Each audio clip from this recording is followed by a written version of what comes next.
Non, pas à nous, Éternel, non, pas à nous, mais à ton nom donne gloire à cause de ta bonté, à cause de ta fidélité.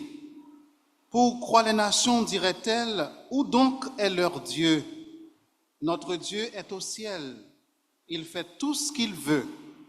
Leurs idoles sont de l'argent et de l'or. Elles sont l'ouvrage de la main des hommes. Elles ont une bouche et ne parlent point. Elles ont des yeux et ne voient point.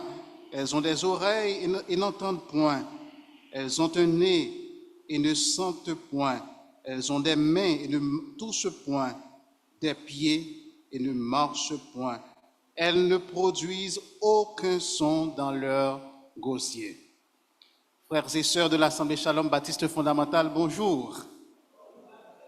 Que la paix et la grâce de Dieu soient avec chacun de vous ce matin. Nous devons nous réjouir, nous devons être dans la joie parce que nous sommes en train de servir, d'adorer un Dieu qui est vivant, le seul vrai Dieu. Il n'est pas comme les idoles qui ont une bouche et ne parlent point, des yeux et ne voient point, des mains et ne touchent point, des pieds et ne marchent point. Notre Dieu est vivant, il est au contrôle de tout ce qui se passe dans l'univers et tout ce qui se passe dans notre propre vie.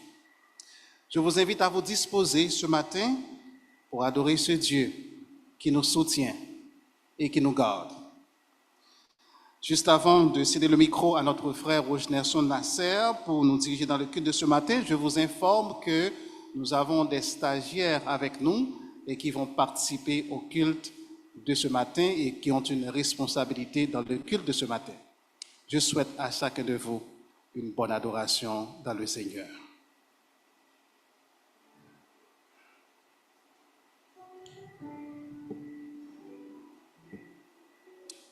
Bien-aimés dans le Seigneur, frères, sœurs et amis, que la grâce et la paix de Dieu soient avec vous tous.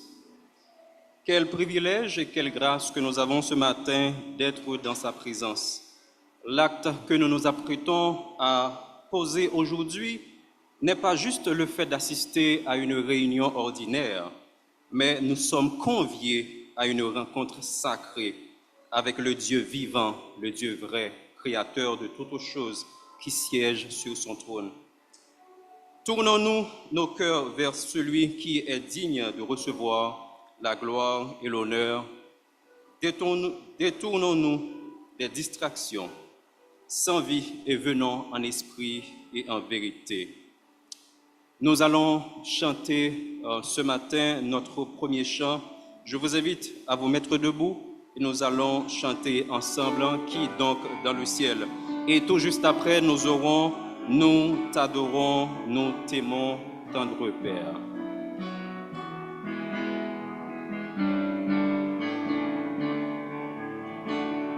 Qui donc dans le ciel est semblable à toi, qui est puissant comme toi, éternel mon roi, qui est puissant comme toi, éternel mon roi. Tu es Adonai Jireh, en tout temps tu pourvoiras. Tu es Adonai Raphaël, éternel tu guériras. Qui donc dans le ciel est semblable à toi,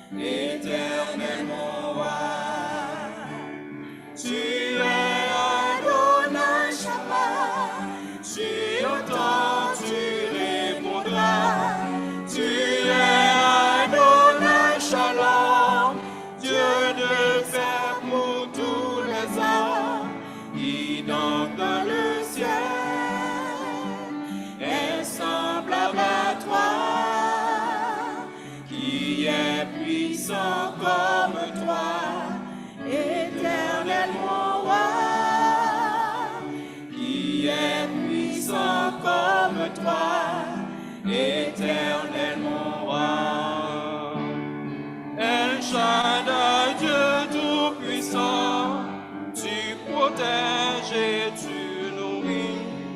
Elohim, Dieu éternel, Elaï, tu es vivant, qui donc dans le ciel est semblable à toi, qui est puissant comme toi, éternel mon roi, qui est puissant comme toi, éternel mon roi. Le Dieu trois fois saint, Dieu Père, Fils et Saint-Esprit, nous t'adorons, nous t'aimons.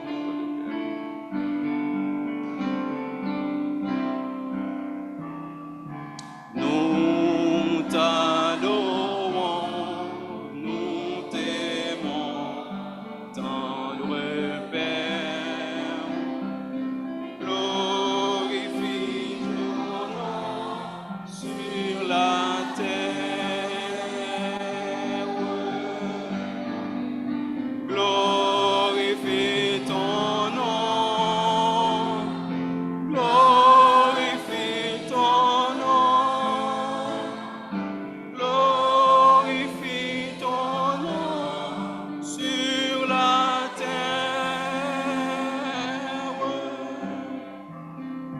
Nous t'adorons, nous t'aimons, ô Jésus. Glorifie ton nom dans nos vies. Glorifie ton nom, glorifie ton nom, glorifie ton nom dans nos vies. Nous t'adorons, nous t'aimons, Saint-Esprit. Glorifie Jésus dans l'Église. Glorifie Jésus. Glorifie Jésus. Glorifie Jésus dans l'Église.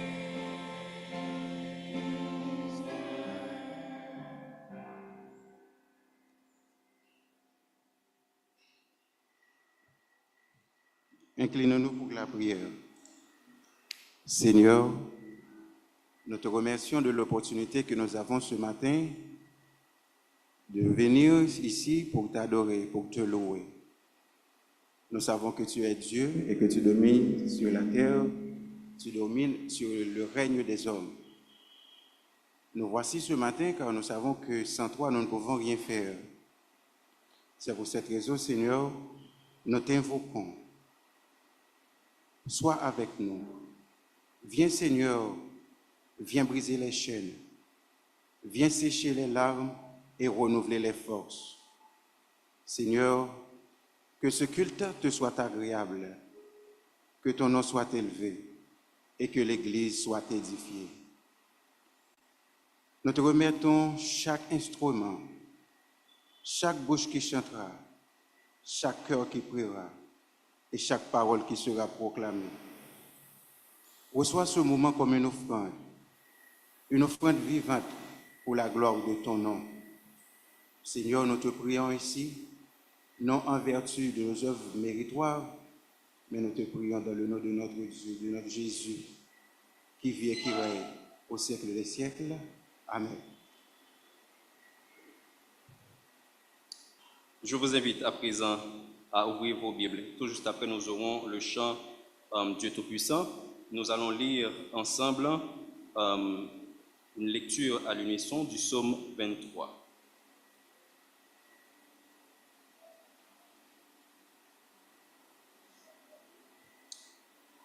Lecture à l'unisson du psaume 23. Ensemble. L'Éternel est mon berger, je ne manquerai de rien. Il me fait reposer dans de verts pâturages, il me dirige près des eaux paisibles. Il restaure mon âme, il me conduit dans les sentiers de la justice à cause de son nom. Quand je marche dans la vallée de l'ombre de la mort, je ne crains aucun mal, car tu es avec moi. Ta houlette et ton bâton me rassurent. Tu dresses devant moi une table en face de mes adversaires. Tu oins d'huile ma tête et ma coupe déborde. Oui, le bonheur et la grâce m'accompagneront tous les jours de ma vie, et j'habiterai dans la maison de l'Éternel jusqu'à la fin de mes jours. Amen. Merci. Chantons à présent Dieu Tout-Puissant.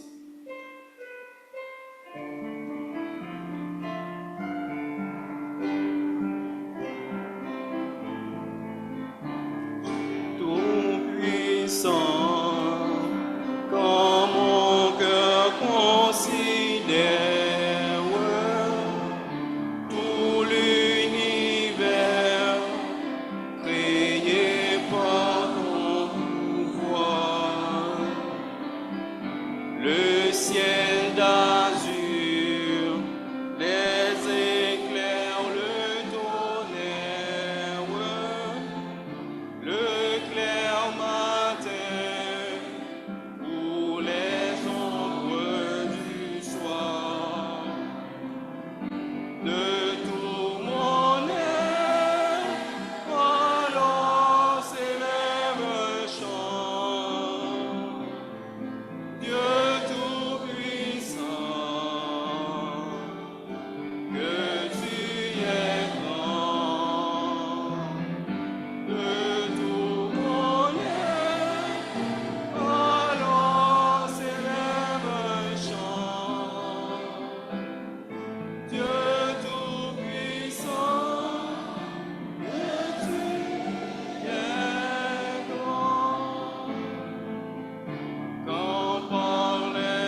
vous avez bien chanté.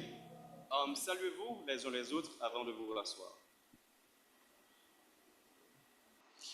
Notre Dieu, notre Père, nous sommes dans la joie ce matin. Nous avons de multiples raisons pour lesquelles nous devons être dans l'allégresse.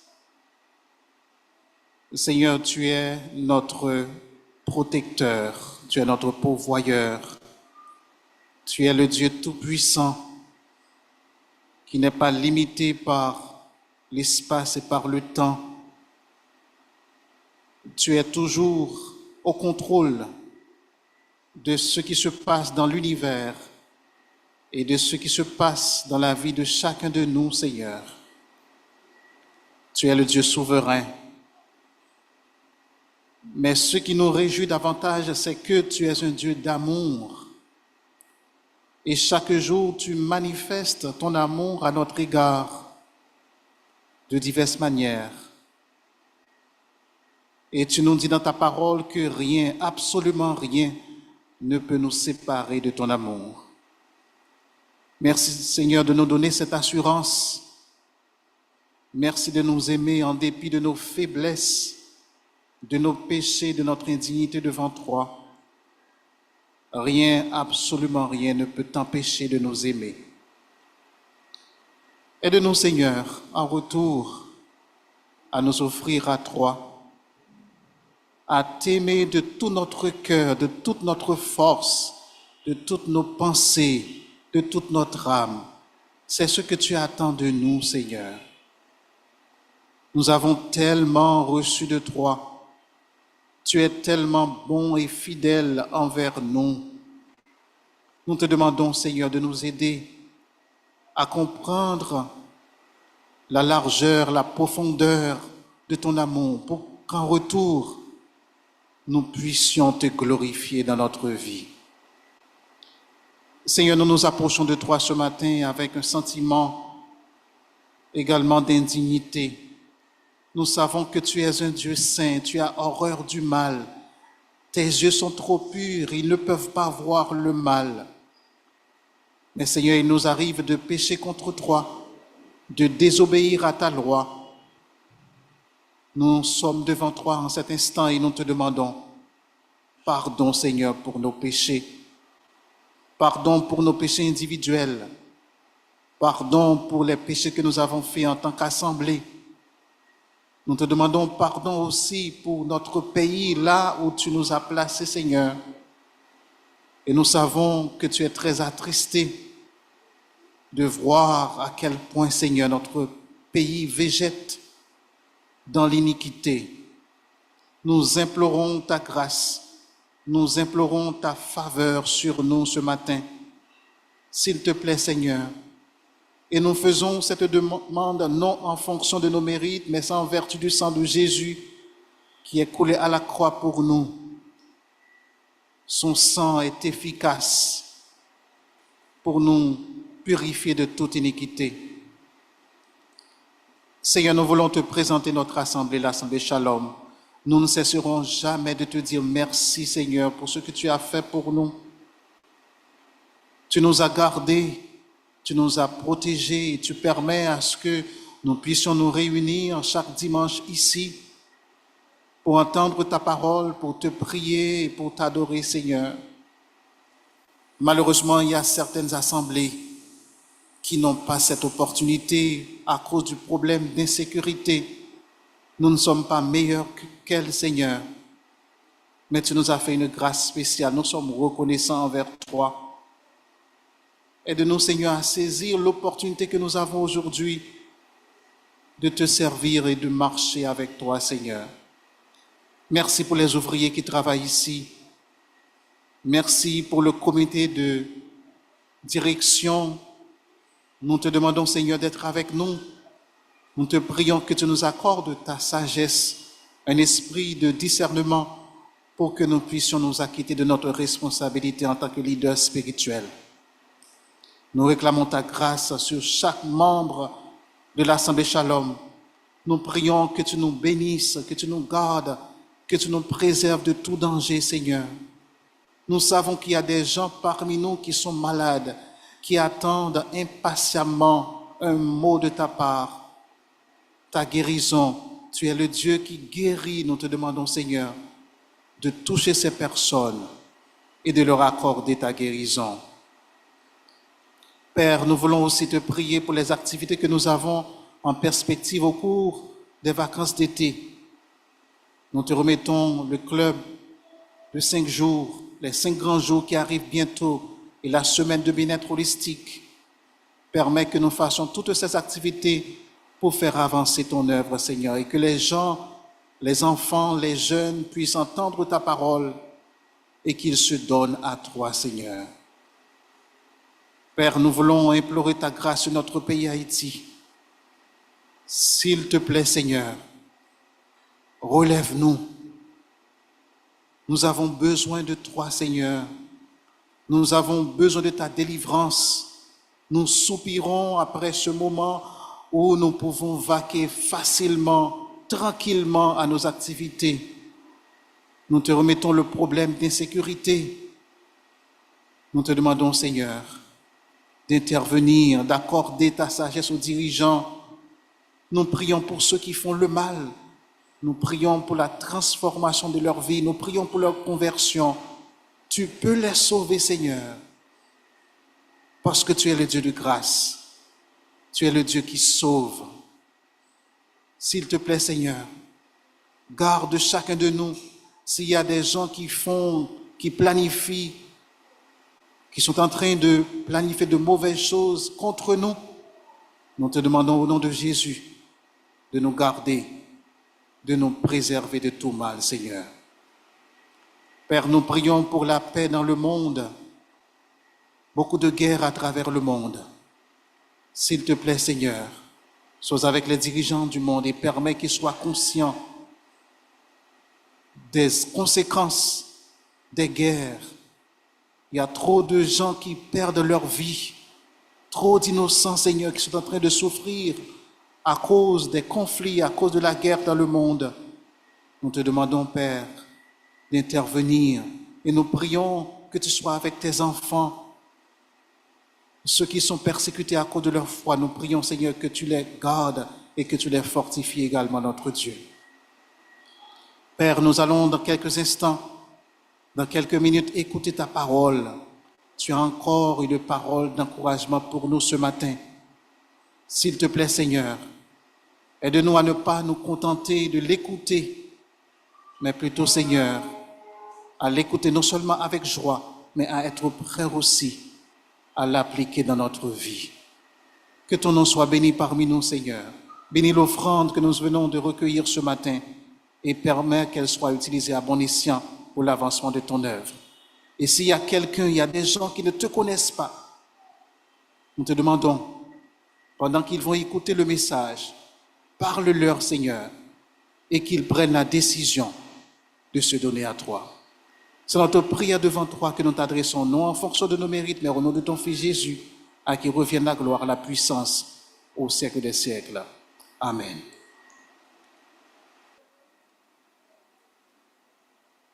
Gloire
Amen.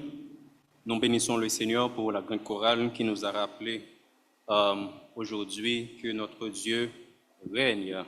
À présent, écoutons la deuxième lecture de la parole de Dieu en 1 Timothée 1er, versets 12 à 20 par notre sœur Micheline Charles.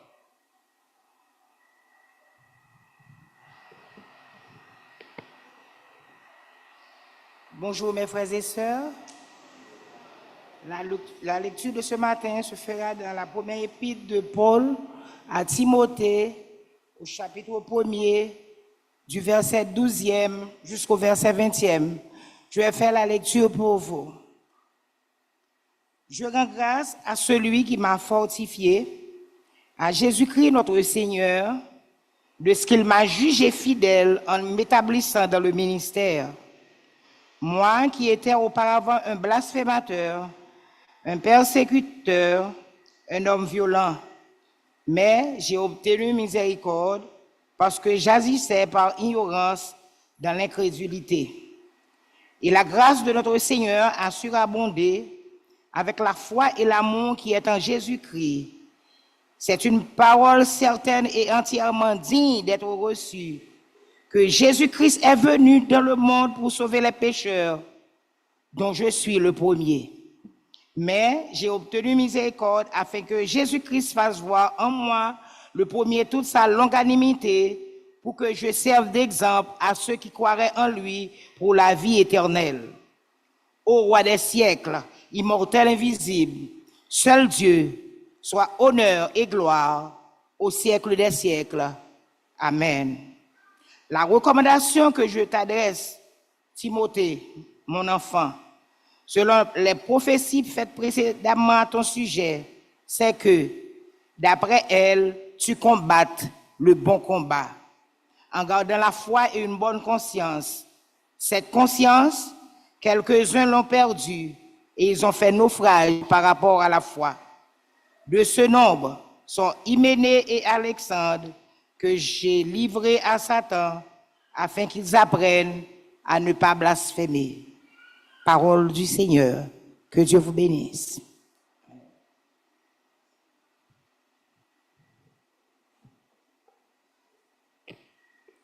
Jésus seul est notre appui, notre paix, notre refuge. Dans un monde d'instabilité, chantons notre confiance en celui qui connaît nos douleurs et guérit notre cœur. C'est le numéro 28 de nos livrets de chant, Jésus seul.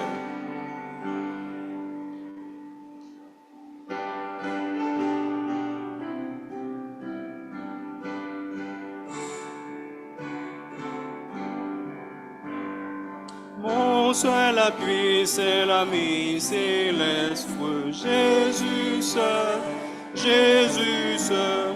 Les ans s'en vont, cet ami me reste. Jésus seul, Jésus seul. Cet ami connaît mes alarmes, son amour guérit ma douleur. Sa essuie et toutes mes larmes, tout sauveur, tout sauveur. Tout mon désir, c'est de le connaître. Jésus seul, et que sa paix remplisse mon être. Jésus seul, cet ami connaît mes alarmes, son amour guérit ma douleur. Sa main essuie toutes mes larmes, doux sauveur, doux sauveur. Dans le danger, toujours il me garde.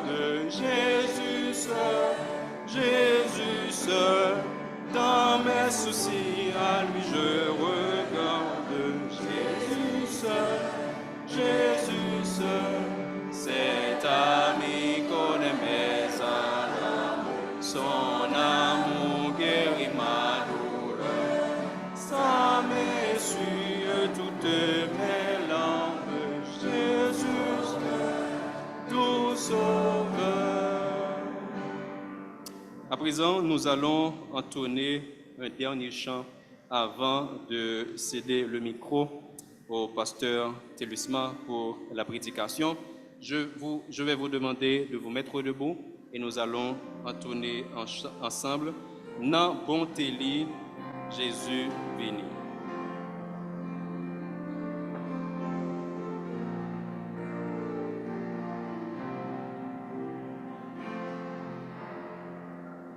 Nan bonté li, Jésus béni, pour acheter non, moi à grâce li, nan pas ton péché à on pas sonner moi, dans tes dangers, dis-moi, à quel bien tous qui le moi, saute dans fait ma valoré, et puis longtemps, il est moi. Mais l'homme t'es quoi n'a pas volé, a pardonné moi. Non t'es bien joué, ni soute ni moi, a mais bientôt ni levé moi. Saute dans fait noir, vi non lumière, m'a pardonné, ni levé moi. En pile piquant, tes pères ses fonds, qu'un clou terrible, tes pères ses mains, mais les m'abandonner péché, amour li levé moi. Dans tes dangers, li saute ni moi, ak men bien nous li moi, saute dans fait noir et non lumière, m'a pardonné, li levé moi, qu'on y est à même en l'air bien haut, non moins à peine jouions repos, qui j'en pour qui moins pas connaît, comment l'y lever moi, dans tes dangers, les soutes ni moins, ak men bien douce ni lever moi, saute dans fait noir, puis non lumière, m'a pardonné, ni lever moi. Merci, vous avez bien chanté. Merci également de m'avoir accompagné. À présent, nous allons écouter le message de la parole de Dieu avec notre pasteur Harry Telusma.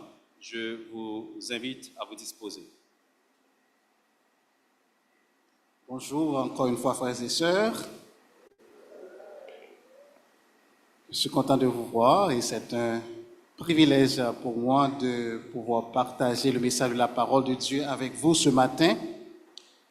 Il y a les responsables des imitateurs qui voudraient rencontrer les nouveaux membres de l'Église. Je ne sais pas si c'est ici, ok, au bureau. Ok, donc on vous attend, les nouveaux membres, pour une petite rencontre avec les imitateurs de Christ.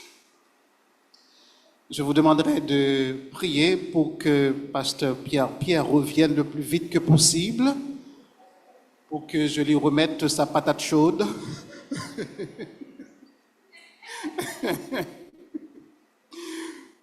Donc nous attendons son retour. Je vous invite à ouvrir votre Bible en 1 Corinthiens chapitre 15. C'est dans ce chapitre que nous allons tirer le message de la parole de Dieu ce matin. Et nous allons lire du premier verset jusqu'au 10e verset. 1 Corinthiens chapitre 15.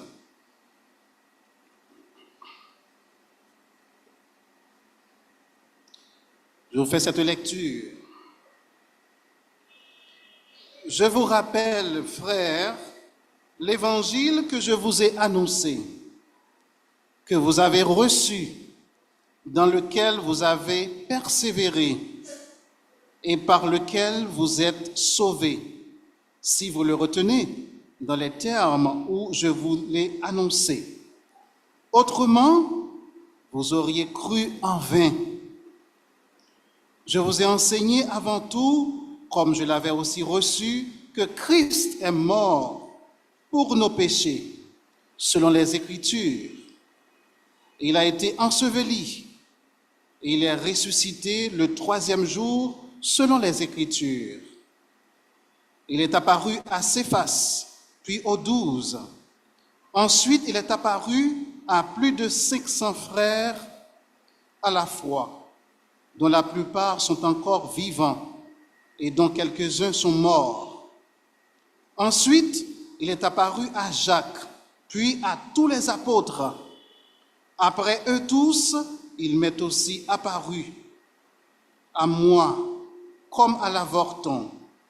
Car je suis le moindre des apôtres, je ne suis pas digne d'être appelé apôtre, parce que j'ai persécuté l'Église de Dieu. Par la grâce de Dieu, je suis ce que je suis, et sa grâce envers moi n'a pas été vaine. Loin de là, j'ai travaillé plus que tous, non pas moi toutefois, mais la grâce de Dieu qui est avec moi. Parole du Seigneur. Amazing Grace, c'est un hymne religieux chrétien auquel nous sommes tous familiers. On pourrait traduire en français « grâce infinie ». Nous le chantons souvent dans nos cultes d'adoration, n'est-ce pas? Et nous l'aimons. L'auteur de ce hymne répond au nom de John Newton. Il est né le 24 juillet en 1725 à Londres, en Angleterre, et décédé le 21 décembre 1807. Ce dernier était un capitaine de navire négrier. Il était très impliqué dans la vente des esclaves. Et après avoir vécu une tempête en pleine mer, il a décidé de donner sa vie à Jésus. Plus tard, il est devenu pasteur et a milité pour l'abolition de la traite négrière. Vous pouvez voir la transition, n'est-ce pas? John Newton a écrit Amazing Grace pour raconter l'histoire de sa conversion, du pardon de ses péchés et de la grâce divine en sa faveur. Voici un extrait de ce hymne. Grâce infinie auquel beau don. Pour moi, pécheur qui croit, j'étais perdu, j'ai le pardon. Aveugle, mais je vois. La grâce a mis la crainte en moi et m'en a délivré. Ô grâce précieuse à ma foi, lorsque j'y ai cédé. Quel témoignage! En 1 Corinthiens chapitre 15, nous trouvons le témoignage d'un autre homme qui a bénéficié de la même grâce que Newton et dont la vie a été transformée. Il s'agit de l'apôtre Paul. Laissez-moi vous dire, mes chers amis, l'un des éléments se trouvant au cœur du message de l'Évangile est la grâce de Dieu. Pas d'évangile, pas de vie chrétienne victorieuse, pas de succès dans le ministère sans la grâce de Dieu. Est-ce que vous le croyez, frères et sœurs? Certains leaders d'Église, quand ils parlent du salut, ils ne veulent pas trop insister sur la grâce de Dieu de peur que les gens, les fidèles, ne vivent dans le péché. Moi, je crois au contraire, lorsqu'un chrétien comprend bien la grâce de Dieu dans toutes ses dimensions, il est spirituellement plus apte à vivre une vie chrétienne qui plaise à Dieu. N'ayons pas peur de parler de la grâce de Dieu quand il s'agit du salut. L'évangile dont la Bible parle est un évangile de grâce. Et cette grâce est une grâce transformatrice. En nous basant sur le témoignage de Paul en 1 Corinthiens chapitre 15, et qui est repris également en 1 Timothée chapitre 1er, nous avons abouti à une vérité qui est d'une grande importance pour notre vie chrétienne. Quelle est cette vérité? C'est que la grâce de Dieu doit susciter l'humilité et la gratitude chez tout pécheur repentant qui en a bénéficié. Nous qui sommes chrétiens, nous avons bénéficié de la grâce de Dieu, n'est-ce pas? Cela doit nous rendre humbles, cela doit nous rendre reconnaissants envers celui qui nous a fait grâce. Si nous avons une trop haute opinion de nous-mêmes, à cause de nos expériences, à cause de notre niveau d'éducation, à cause de notre maturité spirituelle, cela montre, mes chers amis, que nous n'avons pas encore saisi la grâce de Dieu dans toutes ses dimensions. Les problèmes d'orgueil, d'arrogance, de clans qui gangrènent des assemblées chrétiennes, c'est l'expression d'un déficit de compréhension de la grâce de Dieu dans toutes ses dimensions. C'est aussi un manque cela traduit également un manque de volonté de la part des croyants à se conformer aux exigences de cette grâce. S'il y a des problèmes d'orgueil, des problèmes d'arrogance, il y a des clans, parfois cela est dû à un déficit de compréhension de la grâce de Dieu. J'espère que le message de ce matin va vous aider à comprendre, à saisir la grâce de Dieu dans toutes ses dimensions. Ce que je vais faire ce matin, je vais regarder le texte, 1 Corinthiens chapitre 15, je vais regarder le témoignage de Paul, comment la grâce de Dieu a influencé la vie de Paul. Mais juste avant de le faire, je voudrais vous montrer à quel point la grâce de Dieu, c'est un concept incontournable dans le salut, dans la vie chrétienne. Regardons, la grâce de Dieu, c'est un concept incontournable dans la vie chrétienne, dans la foi chrétienne. La grâce de Dieu, nous la trouvons dans l'appel au salut. Nous sommes appelés au salut par grâce. C'est ce que nous trouvons par exemple en Galates chapitre 1er verset 6. Paul s'adressant aux chrétiens de Galatie, il leur dit, « Je m'étonne que vous vous détourniez si promptement de celui qui vous a appelé par la grâce de Christ pour passer à un autre évangile. » Dieu nous appelle au salut, c'est par grâce qu'il le fait. La grâce de Dieu dans la conversion, nous sommes sauvés par grâce. Éphésiens 2, verset 8, qui nous dit croire, c'est par la grâce que nous sommes sauvés, par le moyen de la foi. Et cela ne vient pas de vous, c'est le don de Dieu, verset 9. Ce n'est point par les œuvres, afin que personne ne se glorifie. La grâce de Dieu, nous la retrouvons également dans le processus de la sanctification. Paul dit en Tite 2, versets 11 et 12, « Car la grâce de Dieu, source de salut pour tous les hommes, a été manifestée. Elle nous enseigne quoi? À renoncer à l'impiété et au convoitisme mondaine, et à vivre dans le siècle présent selon la sagesse, la justice et la piété. » La grâce de Dieu, elle est aussi dans le processus de la sanctification. La grâce de Dieu dans le service également. Dieu nous donne les moyens de le servir et ceci, il le fait par grâce.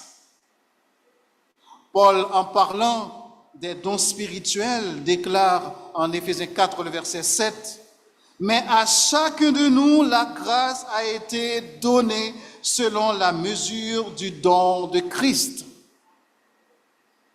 Laissez-moi vous dire que le concept don spirituel en français, le mot grec qui correspond à ce concept, c'est le mot charismata. Et dans le mot charismata, il y a le mot charisme. Charisme qui veut dire quoi? Qui veut dire grâce. Les dons spirituels nous sont donnés par grâce. Et pour servir le Seigneur, nous le servons encore par grâce. La grâce est aussi dans le service La grâce, nous la trouvons également dans notre restauration spirituelle. En Hébreux chapitre 4, le verset 15 et 16, nous lisons « Car nous n'avons pas un souverain sacrificateur qui ne puisse compatir à nos faiblesses. Au contraire, il a été tenté comme nous en toutes choses sans commettre de péché. » J'aime le verset 16 qui nous dit quoi? Approchons-nous donc avec assurance du trône de la grâce. Nous nous approchons du trône de la grâce afin d'obtenir miséricorde et de trouver grâce pour être secourus dans nos besoins. Nous pas manquer grâce. Lorsque nous sommes tombés, il y a de la grâce qui est disponible pour nous restaurer. Devant le trône de Dieu, qu'est-ce qu'on trouve? Le trône de grâce de Dieu, on trouve la miséricorde. On trouve la grâce de Dieu qui peut nous aider dans nos moments de faiblesse. En dernier lieu, la grâce de Dieu, elle nous accompagne aussi dans nos moments de souffrance, mes frères et sœurs. Il nous arrive souvent de penser lorsque nous souffrons que Dieu nous abandonne, Dieu nous oublie. Non, sa grâce est disponible pour nous-mêmes dans la souffrance. Sa grâce nous est suffisante dans notre souffrance. Paul, en 2 Corinthiens 12, verset 8 à 10, rapporte qu'il souffrait, mais il a prié le Seigneur de le délivrer. Savez-vous ce que le Seigneur lui a dit? Ma grâce te suffit, Paul. Ma grâce te suffit. Vous et moi, lorsque nous souffrons, la grâce de Dieu nous suffit également. Parfois, lorsque les gens nous demandent comment nous allons, nous répondons quoi? On se maintient, n'est-ce pas? On se maintient. Je vous enseigne je vous demanderai peut-être de changer cette réponse. C'est pas moi qui me maintiens, mais c'est la grâce de Dieu qui me maintient. C'est la grâce de Dieu qui nous maintient. Dieu nous maintient, n'est-ce pas? En réalité, c'est la grâce de Dieu qui nous maintient, qui nous soutient et qui contribue à notre plus grand bien, n'est-ce pas? Nous ne sommes rien sans la grâce de Dieu. Malheureusement, il y a des pécheurs qui périssent dans leurs péchés, tandis que la grâce de Dieu est disponible pour eux. Ils rejettent cet évangile de grâce au lieu de l'accepter pour s'affranchir de leurs péchés. Malheureusement. Hier, j'ai lu un article très intéressant sur la grâce de Dieu et l'auteur de cet article a donné une illustration qui est très intéressante. Il dit dans l'article: un jour, un prince alla à la rencontre des prisonniers dans la plus grande prison du royaume. Il demanda à chacun pourquoi il était en prison. Certains prisonniers disent: c'est à cause d'un tel ou d'une telle. D'autres disent: c'est à cause d'une injustice que je suis en prison. D'autres disent: c'est parce qu'il y a une erreur judiciaire. Et finalement, il y a un seul prisonnier qui assuma pleinement sa responsabilité en disant que c'est lui qui était coupable et qu'il méritait la condamnation. Alors le prince a demandé à ce que cette personne, ce prisonnier, laisse sa cellule. Et le prince lui dit: puisque tu te reconnais coupable, je te fais grâce. Je te fais grâce parce que tu te reconnais coupable. Vous, pécheurs, qui ne connaissez pas le Seigneur, si vous reconnaissez que vous êtes coupable, la grâce de Dieu peut vous sauver ce matin. Et l'auteur de l'article a écrit: la grâce est pour ceux qui, conscients de leurs péchés, considèrent avec humilité le prix payé par Jésus à la croix. Nous venons de voir, mes chers amis, que la grâce de Dieu C'est un concept incontournable du message de l'Évangile. Maintenant, considérons comment cette grâce a impacté la vie de Paul. Vous savez, cette grâce a rendu Paul humble. Cette grâce l'a rendu reconnaissant. Découvrons cela dans son témoignage. 1 Corinthiens chapitre 15 à partir du verset 7. Voici ce que Paul dit. Paul dit en parlant de l'apparition de Jésus, il dit, il est apparu à Jacques, puis à tous les apôtres. Après eux tous, il m'est aussi apparu à moi comme à l'avorton, car je suis le moindre des apôtres, je ne suis pas digne d'être appelé apôtre parce que j'ai persécuté l'Église de Dieu. Paul, dans cette déclaration, fait preuve d'humilité. Il fait preuve d'humilité. Comment est-ce que nous pouvons découvrir cela dans le texte? C'est que Paul reconnaît son indignité. Il dit, je ne suis pas digne d'être appelé apôtre parce que j'ai persécuté l'Église de Jésus-Christ. Il dit, je suis le moindre des apôtres. Je suis le moindre des apôtres parce que j'ai persécuté l'Église de Jésus-Christ. Lorsque Paul se souvient de la manière dont il maltraitait les disciples de Christ, comment il était hostile à l'Évangile et comment le Seigneur a manifesté sa grâce en sa faveur, Paul se sent indigne. C'est une preuve d'humilité. Considérons un autre aspect dans le texte, comment Paul manifeste son humilité au regard de la grâce de Dieu. C'est que Paul attribue ce qu'il est devenu à la grâce de Dieu. Il dit, par la grâce de Dieu, je suis ce que je suis. Qu'est-ce qu'il était devenu? Apôtre de Jésus-Christ, défenseur de l'Évangile. Maintenant, Paul dit, associe ce qu'il est devenu à la grâce de Dieu. Il est devenu ce qu'il est devenu par grâce. C'est une preuve aussi d'humilité. Une troisième chose dans le texte qui montre que Paul est humble, est devenu humble à cause de la grâce de Dieu, c'est qu'il reconnaît que c'est la grâce de Dieu qui lui a permis d'avoir le succès dans son ministère. Paul dit, j'ai travaillé plus que tous. Non pas moi toutefois, mais la grâce de Dieu qui est avec moi. Paul reconnaît que c'est la grâce de Dieu qui lui a permis d'avoir le succès dans son ministère. Et il dit, j'ai travaillé plus que tous. Son intention n'est pas de se montrer supérieur aux autres apôtres, mais son focus est de montrer comment Dieu s'est servi de lui de manière spéciale pour faire une démonstration de sa grâce dans sa vie. Paul a fait le bilan de sa vie. Il s'est rendu compte, mes chers amis, qu'il est le produit de la grâce de Dieu. Si chacun de nous ce matin prend le temps de faire le bilan de sa vie, je suis certain que nous allons tous aboutir à la même conclusion, n'est-ce pas? Nous sommes tous le produit, le résultat de la grâce de Dieu. Vous m'attendez, amen? Vous ne le croyez pas?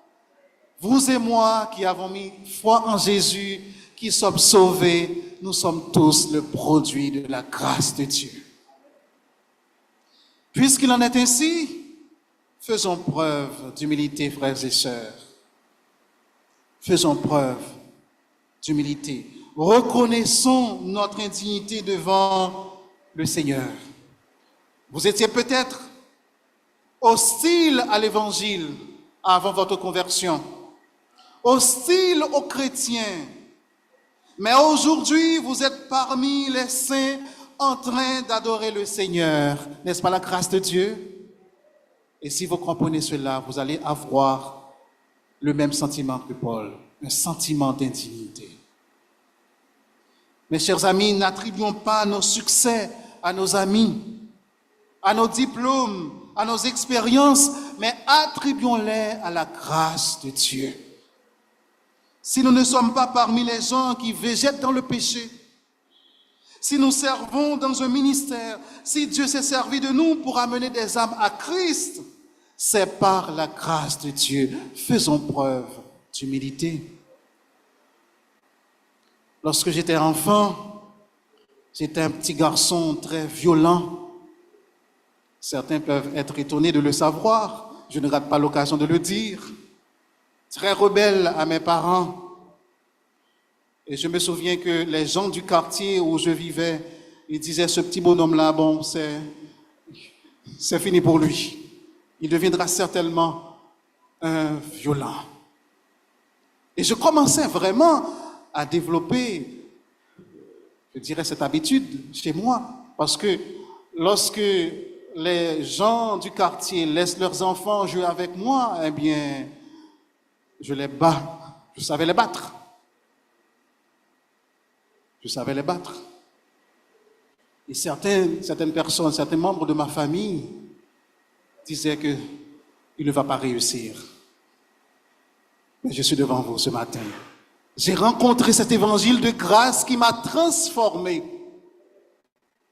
Cet évangile m'a transformé. Ne me demandez pas comment ma vie a été changée, mais si vous me demandez qu'il a fait un seul mot, je répondrai. Jésus l'a fait. Et je crois que c'est la même chose pour vous aujourd'hui, n'est-ce pas? Jésus a transformé votre vie. Vous qui étiez peut-être un persécuteur d'église, persécuteur de l'évangile, un blasphémateur, Dieu vous a transformé. Maintenant, vous êtes parmi les saints en train d'adorer le Seigneur. N'est-ce pas la grâce de Dieu? Et lorsque nous pensons à toutes ces choses, à la grâce de Dieu, nous devons être humbles, n'est-ce pas? Paul, il a fait le bilan, il s'est rendu compte que il est ce qu'il est, grâce à la grâce de Dieu. Mais non seulement cela, Paul était devenu reconnaissant lorsqu'il prend le temps de réfléchir à la grâce de Dieu en sa faveur. Regardons 1 Timothée, chapitre 1er, à partir du verset 12. Qu'est-ce que nous lisons dans ce texte? 1 Timothée, chapitre 1er, verset 12. Le texte nous dit, « Je rends grâce à celui qui m'a fortifié, à Jésus-Christ notre Seigneur, de ce qu'il m'a jugé fidèle en m'établissant dans le ministère. Moi qui étais auparavant un blasphémateur, un persécuteur, un homme violent, mais j'ai obtenu miséricorde parce que j'agissais par ignorance et dans l'incrédulité. Et la grâce de notre Seigneur a surabondé avec la foi et l'amour qui est en Jésus-Christ. » Voyez, mes chers amis, il reprend son passé. Paul commence le texte en disant, « Je rends grâce. » En réfléchissant à la grâce de Dieu, il rend grâce à Dieu. Cela veut dire qu'il est reconnaissant envers Dieu pour ce qu'il a accompli dans sa vie. Je rends grâce. J'aime la version Semeur qui dit « Je suis reconnaissant envers celui qui m'a rendu capable de remplir cette tâche. » Jésus-Christ, notre Seigneur. À qui a-t-il rendu grâce? À qui? À Jésus-Christ, qui l'a fortifié, qui l'a rendu capable d'exercer son ministère. Il met le focus sur qui? Pas sur lui. Il met le focus sur Jésus-Christ. Paul est devenu reconnaissant à cause de la grâce de Dieu. Mes chers amis, vous et moi, lorsque nous pensons à la grâce de Dieu envers nous, nous devons aussi être reconnaissants. Rendons grâce à Dieu pour sa grâce envers nous. Peut-être que vous vous demandez, mais comment témoigner ma reconnaissance envers Dieu? J'aime la déclaration du psalmiste au psaume 116, verset 12. Après avoir considéré les bienfaits de Dieu envers lui, il pose cette question en disant, comment rendrai-je à l'Éternel tous ses bienfaits envers moi? Et il répond à la question dans le psaume. Nous lisons au psaume 116, versets 17 et 18. Je t'offrirai un sacrifice d'action de grâce et j'évoquerai le nom de l'Éternel. Verset 18 nous dit, j'accomplirai mes vœux envers l'Éternel en présence de tout son peuple. Comment pouvez-vous manifester votre reconnaissance envers Dieu pour sa grâce envers vous? Je ne vais pas vous demander d'offrir des sacrifices comme a été le cas au cours de la période de l'Ancien Testament. Mais vous savez, il y a un sacrifice que vous pouvez offrir à Dieu. Paul nous le dit, au Romains chapitre 12, le verset 1er. Je vous exhorte donc, frères, par les compassions de Dieu, à offrir quoi? Votre corps à Dieu comme un sacrifice vivant, saint et agréable à Dieu. Voulez-vous vraiment témoigner votre reconnaissance envers Dieu pour sa grâce envers vous? Offrez votre corps à Dieu comme un sacrifice vivant, saint et agréable. Une deuxième chose que vous pouvez faire, restez attachés au Seigneur. Restez attachés au Seigneur si vous voulez vraiment témoigner votre reconnaissance envers lui. L'auteur du psaume 23, David nous dit au psaume 23, verset 6, oui, le bonheur et la grâce m'accompagneront tous les jours de ma vie. Mais il ne s'arrête pas là. Qu'est-ce qu'il dit après? Et j'habiterai dans la maison de l'Éternel jusqu'à la fin de mes jours. Puisque la grâce de Dieu l'accompagne partout, eh bien, il prend cet engagement de rester dans la présence de Dieu, de rester attaché à Dieu jusqu'à la fin de sa vie. C'est la même chose que vous et moi nous devons faire pour témoigner notre reconnaissance envers Dieu pour sa grâce. Restons attachés à notre Seigneur. Une troisième chose que vous pouvez faire pour témoigner votre reconnaissance envers Dieu pour sa grâce envers vous, vous devez vous engager sérieusement à servir votre Dieu. Paul dit en Romains chapitre 12, le verset 11, « Ayez du zèle et non de la paresse. Soyez fervents d'esprit, servez le Seigneur. » Servez le Seigneur. Ce Seigneur qui vous a sauvé, qui vous a fait grâce, vous avez la responsabilité de lui être reconnaissant, et l'une des façons de montrer votre reconnaissance envers le Seigneur, c'est de le servir, c'est de vous engager à le servir.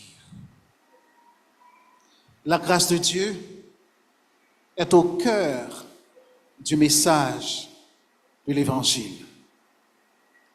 En Actes chapitre 20, verset 24, Paul dit, « Mais je ne fais pour moi-même aucun cas de ma vie, comme si elle m'était précieuse, pourvu que j'accomplisse ma course avec joie.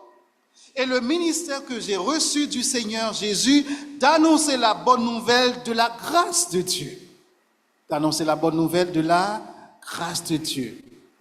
L'évangile qui nous a sauvés, c'est un évangile de grâce. Un évangile de grâce. Nous sommes appelés au salut par grâce. Nous sommes sauvés par grâce. Dieu nous appelle à le servir par grâce. Dieu nous donne les dons spirituels encore par grâce. Dieu nous restaure quand nous sommes tombés dans le péché par grâce. Et cette grâce nous est suffisante, même dans la souffrance. Mes chers amis, oui, le bonheur et la grâce m'accompagneront tous les jours de ma vie. Il ne faut pas manquer grâce pour servir mon Dieu. La grâce de Dieu est sur votre parcours. Vous êtes nés spirituellement dans cette grâce. Vous vivez chaque jour sur le terrain de la grâce de Dieu. N'est-ce pas?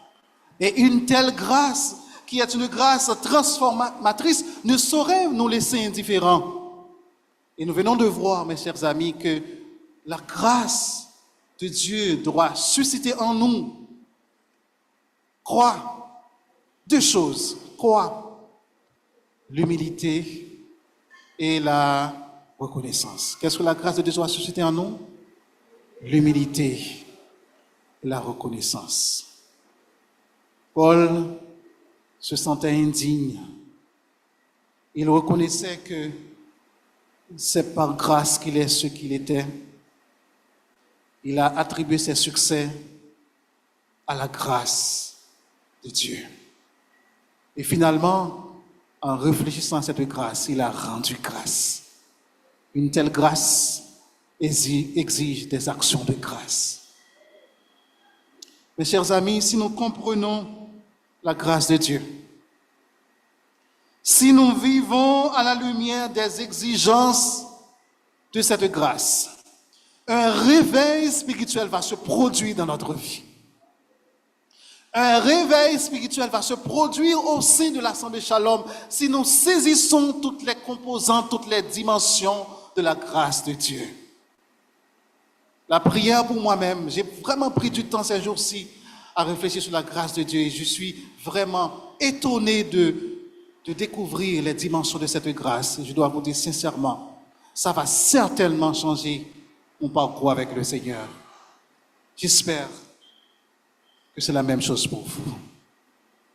Voulez-vous voir un réveil dans votre vie? Voulez-vous voir un réveil au sein de l'Assemblée Shalom Baptiste Fondamentale? Prenez le temps de contempler la grâce de Dieu.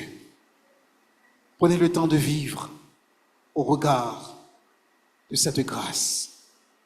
Et vous qui êtes dans l'assistance, vous qui êtes en ligne, si vous ne connaissez pas encore le Seigneur, cette grâce est disponible pour vous. Ne passez pas cette journée sans vous donner votre vie au Seigneur.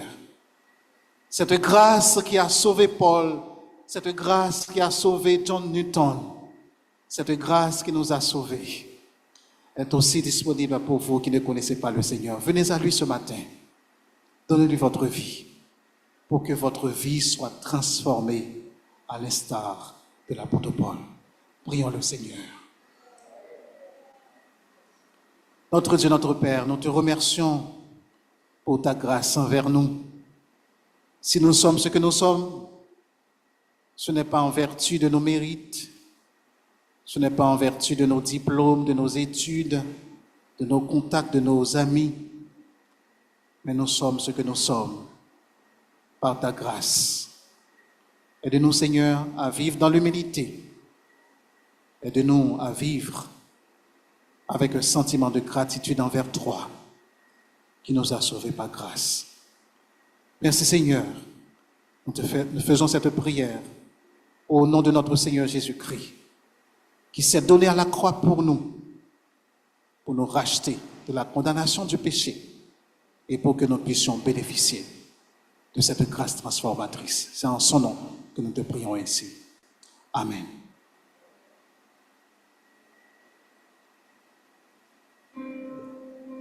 Nous bénissons le Seigneur pour le message de ce matin. À écouter, pasteur, à partir de ce message, nous pouvons aussi dire, à l'instar de Paul, nous sommes dans ce processus. Nous sommes ce que nous sommes par la grâce de Dieu. Nous allons chanter Jésus, nos maîtres. Nous voulons vraiment que ce chant soit une bonne occasion pour pouvoir nous offrir nos cœurs à Dieu. Je vous invite à vous mettre debout pour pouvoir terminer en chantant ce chant. Jésus, doux maître, règne sur moi, soumets mon être, sois-en le roi. Je suis l'agile, toi le portier, rends-moi docile, ton prisonnier. Jésus pénètre en moi et prouve éclaire ma faible foi. Plus blanc que neige, rends-moi Seigneur, et de tout piège, gardez mon cœur. Ô Jésus, source de guérison, sois dans ma course, santé, pardon. Par ta puissance, protège-moi. Par ta présence, révèle-toi. Je m'abandonne, Jésus, à toi, et tu pardonnes tout mal en moi.